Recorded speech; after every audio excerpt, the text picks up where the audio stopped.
Hello, hello. I'm here at the library in Lakeland, Florida, and right across the way is the lovely little Polk County Art Museum and a beautiful rose garden.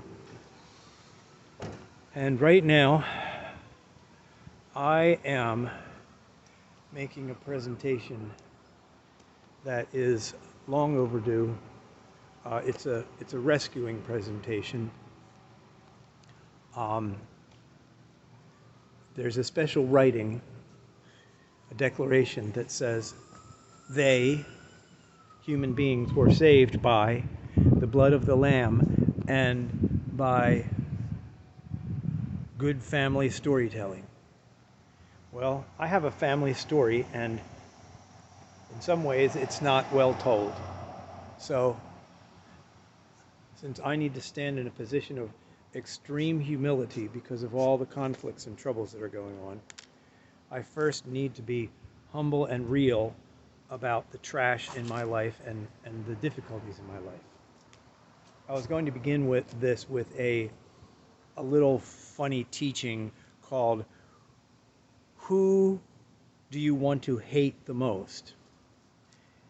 Do you want to hate King David, who went and made out with Bathsheba and then had her husband killed? Do you want to hate him the most? Do you want to hate a guy named Achan who stole stuff, and then there was a curious problem where all of his family were all put to sleep to await the judgment?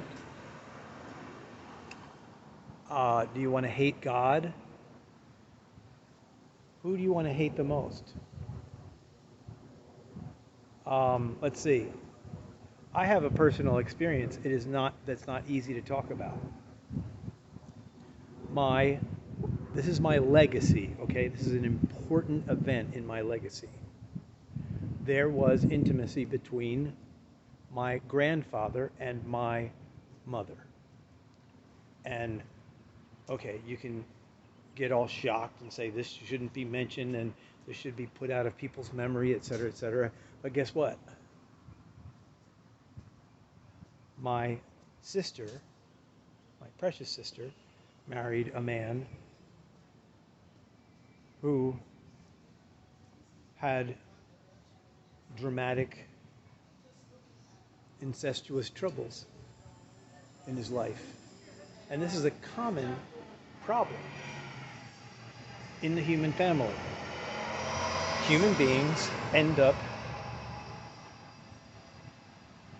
getting passionately desirous, and they cast off self-control. So the question is, who do you want to hate the most? And how long are you going to hate them? And how long are you going to stay in an attitude of bitterness and unforgiveness?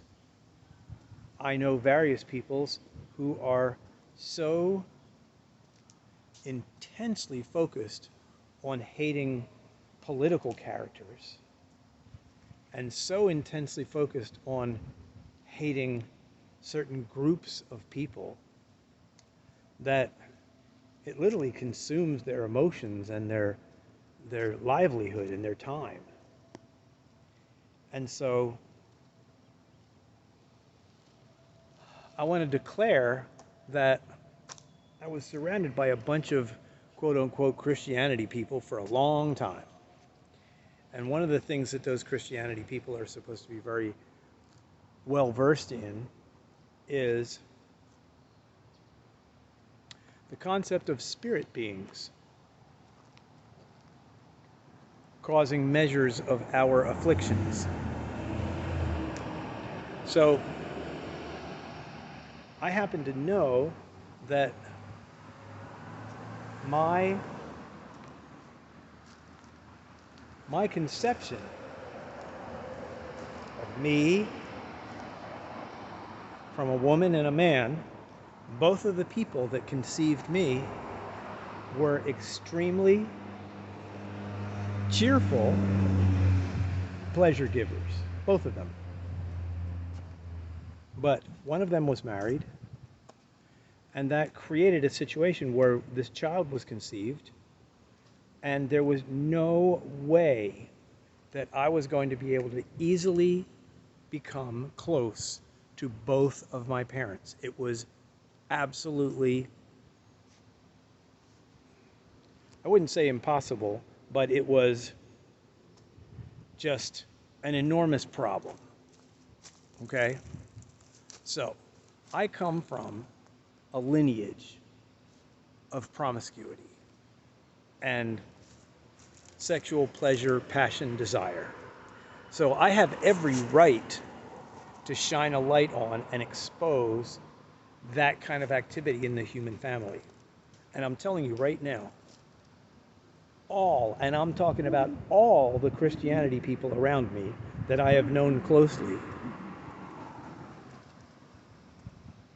do not present a truly cheerful way of communicating with the family about the awesome, irresistible desire of the physical pleasure. I haven't bumped into anybody that is teaching and coaching a really, really nice way of growing up in the pleasures and being candid about how to handle the pleasures. And so many places and situations in my life that I've learned about. I mean, people who are in secret and somewhat tragic and scary sexual relationships for long periods of time, and then finding out much later and having people be all furious and concerned and et cetera, when you really study the first 300 years of Christianity, there is a constant, cheerful awareness. Hey, there's a bunch of us who gather for communion in a home. There's a bunch of us who have chosen to live single like Jesus, and therefore we got to check in with them every once in a while. Hey, is your body going crazy? Hey, is your mind going a little nutty? Are you having any obsessions for a person or a situation? And are you in a situation where you just need to have your own person? And can we help you discern who your person should be? And then, I mean, there's this stuff that Jesus of Nazareth taught, which is borne out in Romans chapter 7, and that is, hey, from the beginning, it is two people who make a spoken marriage covenant, and both of those people are connected for an entire lifetime until one person dies. And then that person is encouraged to remain single for the rest of their lifetime, because originally there was never going to be a death or a second marriage. So if your spouse dies, you should move on single and be enthusiastically eager for the resurrection and the evaluation of our lives. But none of these neat things about the eternal life and how we can improve, we can actually choose to do things that improve our afterlife, our eternal life. We can do things that improve our eternal life. And nobody made that a priority of communication. What are the things that you can do to have a more wonderful afterlife? Well, they're in James. Watch your mouth. Watch your mouth. Watch what you talk about. If you're always talking about entertainments and amusements, that's where your mind is. Care for ditched, rejected, fatherless children. Care for fatherless children. That's a thing that you can do to improve your afterlife that lasts forever and ever and ever and ever. And care for and shelter women, ditched women, women that have been dumped, women that have not had good brotherhood, good fatherhood, or a sheltering family. Care for unsheltered women. And do not imitate the bad behavior of the people around you. The people around you are lazy. They're disinterested in beautiful, noble, excellent, inspirational, motivational stuff. They're interested in chilling, sitting around, being entertained and amused.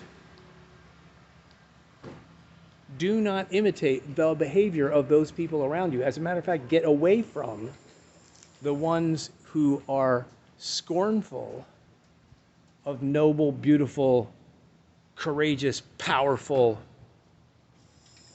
energetic activity. Oh, I'm too tired to do that. Oh, I mean, that's crazy. You're kidding. You're going to do that? Oh, I'm sorry. Go ahead. I ain't coming with you. I mean, there's so much laziness and fat comfort and people just isolating themselves. And even if they're, whatever, praising God and teaching things about God, they are not actually doing the watch your mouth, care for fatherless children, shelter unsheltered women, be cautious about the empty things of this culture. I mean, you can have pleasurable things that can be stealing from your own afterlife. So, this is the first point. Number one, the entire concept of pastor is extremely dangerous. If you go to Acts 14, verse 21 to 23, you see these guys that are literally putting their lives on the line. They are working so hard. People are rejecting them. They're trying to kill them.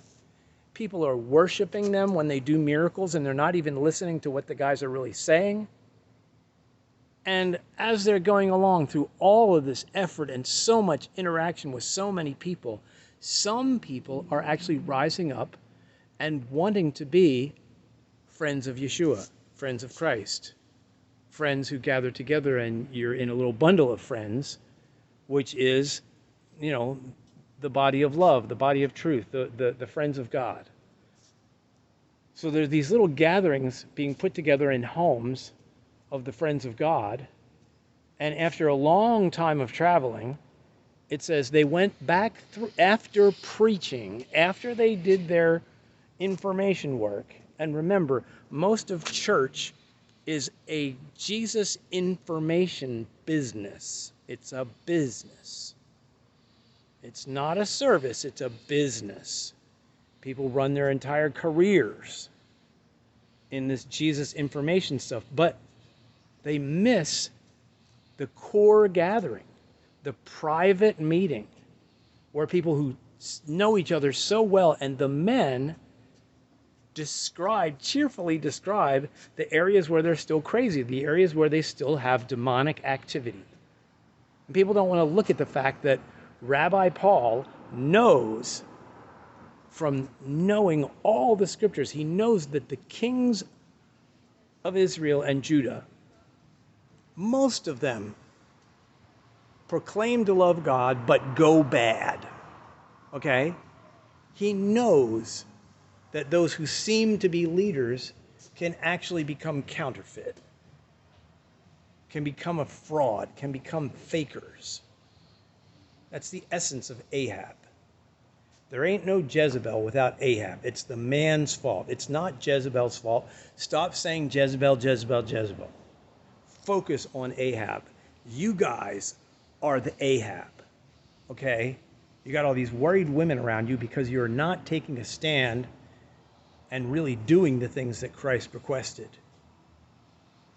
You're waving your own flag, you're promoting your own program, and you've got a whole lot of personal agenda going on. I am not happy with the flavor of my life. I'm sad about the lack of infrastructure. I'm sad about the lack of resources to do the things that I would love to do, which are primarily just to help enlighten young people and people who have hit the bottom of the barrel, who are desperate enough to really regroup and reform life and lifestyle. That's my focus. The people that are desperate enough to really try something outrageous and awesome and wonderful. Those are the people that I want to deal with, not the people who are just comfortable and are kind of semi-interested in doing some more, church research. So right now, I am making this presentation to the most precious people in my life, Don and Margie and Sally and Christiane. I don't know if my sister Sharon will ever interact or communicate with me again. And those people in Polk County in Florida that are the most treasured people to me.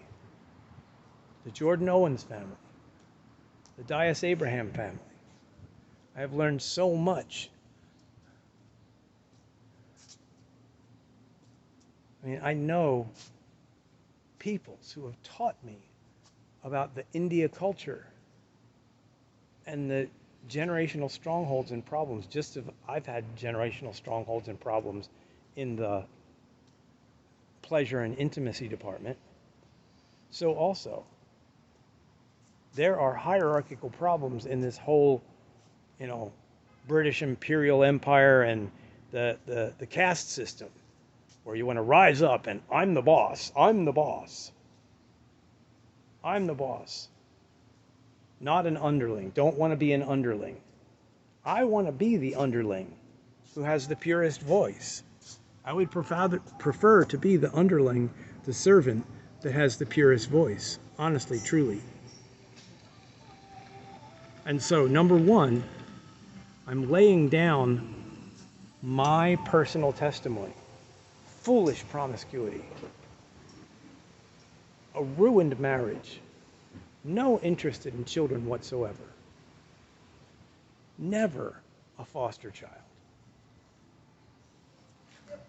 Occasionally, the sheltering of sisters who are having a tough time. Because honestly, the sister that I was raised with, she was having a really big tough time because there was such a secret in our family. In our family, there was a truly peculiar lack of celebrating about the fact that the whole family was started around the rescue of a conceived child and a woman who has no man to be a father of that child. That is a lovely thing. My parents were so ashamed and uncomfortable with just the topic of the sweet sexual arousal and the marvelous, simple reality of the pleasure that brings forth a child, that it was never spoken of. There was never a workshop or any kind of coaching in that area in my life, and therefore my mind and heart became sold out to spirit beings that just cheerfully celebrate the pleasure and sharing pleasure and fooling around. So recently I've met a person who is very vocal about the tactics and techniques of arousal and giving the best pleasure to one human form and the other human form. And I tell you the truth, by God's mercy, there was a time in my life when I literally was trained by an elder, and I studied about how to personally become aroused and then quiet myself down over and over and over again, to develop a physical, focused self-control and to gain mastery over the almost irresistible arousal of my man form. I had a trainer, and I had been with a girlfriend at the time, and she and I both were astonished by this practice of self-control. And the teacher that had taught me also declared, if you learn how to work your Kegel muscle and close the anus, you will begin to open the crown, and you will begin to open your heart more to God, because you're saying no to the lower physiology. And sure enough, after I had learned how to say no in simple exercises, not something esoteric or complicated. I mean, the way that the information was presented was way too esoteric, and it had, I mean, it is written in the Didache, don't be involved in magic purifications. And there were some touches of that type of stuff in the physiological practice. But the basic physiological practice is something that you could teach anyone at any age in their lives, the Kegel exercises and the quieting down of the body. So I learned this stuff. And this teacher guy said, once you learn how to master this, you will be much more open to God. Well, guess what? When I learned this self-control, together with a wonderful friend who was very curious and fascinated about this self-control exercise stuff, once I had gone through that experience, all of a sudden, just a matter of months later, God crashed in on me. And I had recently been divorced, and I was very sad about that. And my wife and I kind of cried and signed these papers and said, well, we'll always love each other, but we just didn't know how to do this, and let's move on. And the first thing that happened when God crashed in on me, I was like, what about my wife? I literally felt in my guts, I made a promise to be with one person and to care for one person until one of us is no longer alive. And as far as I can see, we're both still alive. So that means that the promise that I made means that I still have a responsibility. Does it just go away because things didn't work out?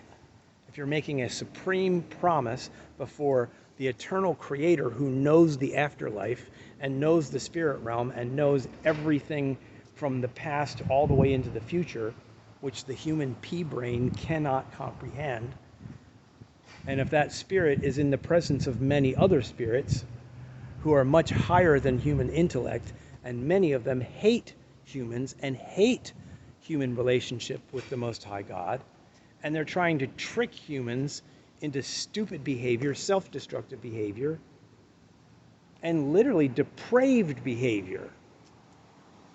There's this whole mess, enormous mess going on. Okay? So, I got my God crash in after I got my physiological self-control. I'm not interested in playing around with a human being and getting aroused. I'm just not interested in it. I mean, it's something that I would invite into my life again. And I have a long story. I won't tell you the whole story now, but I have a long story of being introduced to arousal. But my parents and my elders never were checking in on me. In the book of the Bible called Song of Solomon, you read it through a couple of times. Use the amplified version of the Bible and enjoy Song of Solomon a few times. Read it through out loud. It is two people who are just crazy about each other. And they don't want to be apart. They want to be intimately connected and flowing together. They are delighted with one another. And in that writing, there is a beautiful, kind, and humble statement that goes like this. Precious ones, by the beautiful deer that gallop up the sides of the mountains and we watch them and their agility. By the beautiful deer, I adjure you, I call out to you, and I say, please do not awaken arousal, physical passion, sexual love, passionate desire for one another. Do not awaken passionate desire for one another until it is time. Until it is time. Until it is time. Do not awaken passionate desire for one another until it is time. It says that 3 times. 3 times it says that in the scriptures. Song of Songs, chapter 2, Song of Songs, chapter 3, and Song of Songs, chapter 8. Now, if you believe in God, and God actually repeats something in what they call the Word over and over and over again, you better write that stuff on the wall and talk with your kids about it. And nobody talked with me about it. If they had in a cheerful way, I would have said, Mama, Papa, okay, I think I understand what you're saying. I think the, I think the arousal is kind of starting in me. What am I supposed to do? And then they can pray over me and say, oh, well, there might be a troubling spirit moving in, so we'll pray that you'll be fresh and free and that you won't be burdened by any of this. And this is normal feeling. That's why mommy jumps on daddy's lap, and that's why daddy's always kissing mommy's neck and all that kind of stuff. It's just a cool part of life. And that's where the babies flow forth from.